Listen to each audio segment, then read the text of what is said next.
UI UX Python నేర్చుకోండి, లక్షలు సంపాదించండి. Join Quality thought.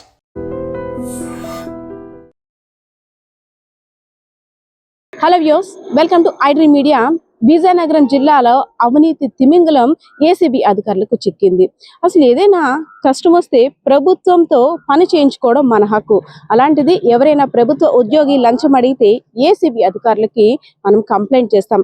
అలాంటిది ఏసీబీ శాఖలోనే ఇలాంటి అవినీతి తిమింగలం ఉంటే ఇంకా ఇంటి దొంగని ఈశ్వరుడైనా పట్టుకుంటాడా అన్న చందంగా ఉంది ఈ నెట్టి శ్రీనివాసరావు యొక్క వ్యవహారం. 15 సంవత్సరాలుగా ఏసీబీ శాఖలోనే హోంగార్డ్ గా విధులు నిర్వహిస్తున్నాడు విజయనగరం జిల్లాకి సంబంధించి. అప్పటి నుండి కూడా ఆయన కూడేసిన ఆస్తుల విలువ తెలిస్తే వామ్మో నోరు వెళ్ళబెట్టాల్సిందే. ఒకసారి ప్రస్తుతం మనం చూడొచ్చు, విజయనగరం జిల్లాలో ఉన్నటువంటి ఎవరైతే ఆరోపణలు ఎదుర్కొంటున్నారో ఏసీబీలో విధులు నిర్వహిస్తున్నటువంటి నెట్టి శ్రీనివాసరావు ఇంటి దగ్గర అయితే ఉన్నాము. పొద్దున్న నుండి కూడా ఒక మెరుపు దాడి నిర్వహించారు ఏసీబీ అధికారులు. సో ఇంట్లోని అనేక సమాచారం కూడా నెట్టి శ్రీనివాసరావు నుండి కూడా సేకరిస్తున్నారు.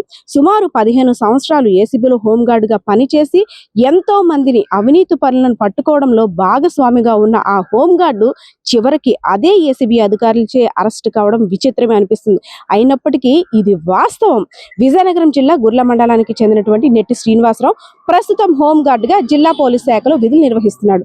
15 సంవత్సరాల పాటు హోంగార్డ్ గా ఏసీబీలో పనిచేసిన శ్రీనివాసరావు అదే ఏసీబీని ఆసరాగా చేసుకొని అవినీతి పరులకు అవసరమైన సమాచారాన్ని అందిస్తూ వారి దగ్గర నుండి కోట్ల రూపాయల ఆస్తులను పోగేసుకుంటూ వామ్మో అని ఆశ్చర్యపరిచాడు. ఇదంతా విన్న తర్వాత ఏసీబీ అధికారులు సైతం ఆశ్చర్యపోయారు. ఎందుకంటే అనుకున్న శాఖలో చిన్న ఉద్యోగం వస్తే చాలు కోట్ల ఆస్తి కూడబెట్టొచ్చని నిరూపించినట్టున్నాడు ఈ నెట్టి శ్రీనివాసరావు అనే వ్యక్తి. ఆ సుదీర్ఘ అనుభవాన్ని అడ్డుగా పెట్టుకొని అంతేకాకుండా అవినీతికి పాల్పడే ఉద్యోగాల ముందస్తు సమాచారం చేరవేయడంలో ఈయన దిట్ట.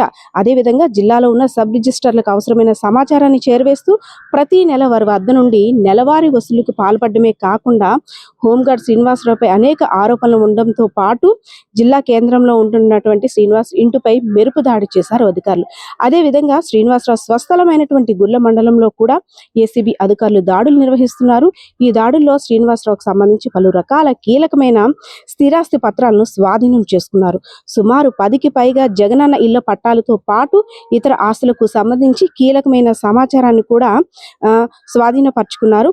హోంగార్డ్ శ్రీనివాసరావు ఎవరైతే ఉన్నారో విజయనగరం జిల్లాకు సంబంధించి ఏసీబీ శాఖలో హోంగార్డ్ గా విధులు నిర్వహిస్తున్న ఎవరైతే ఉన్నారో ఆయన యొక్క బంధువులు పెందుర్తి విజయనగరం జిల్లాలో గుర్ల మండలం ఉన్నటువంటి నడుకూరు వారి యొక్క అత్తవారిల్లు, అదేవిధంగా ఆయన నివసిస్తున్నటువంటి ఇంట్లో కూడా ఏసీబీ దాడులు జరుగుతున్నాయి.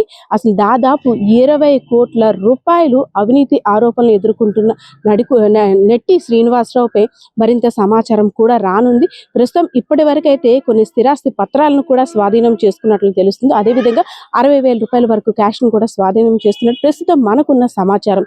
అదేవిధంగా ఏదైనా మనం అనుకున్న శాఖలో ఉద్యోగం సంపాదిస్తే చాలు కోట్లు సంపాదించవచ్చు అనే ఆశయంతోనే ఇలాంటి కొంతమంది చేస్తున్న అవినీతి కారణంగా ఎన్నో కుటుంబాలు నడి రోడ్డున పడుతున్నాయి.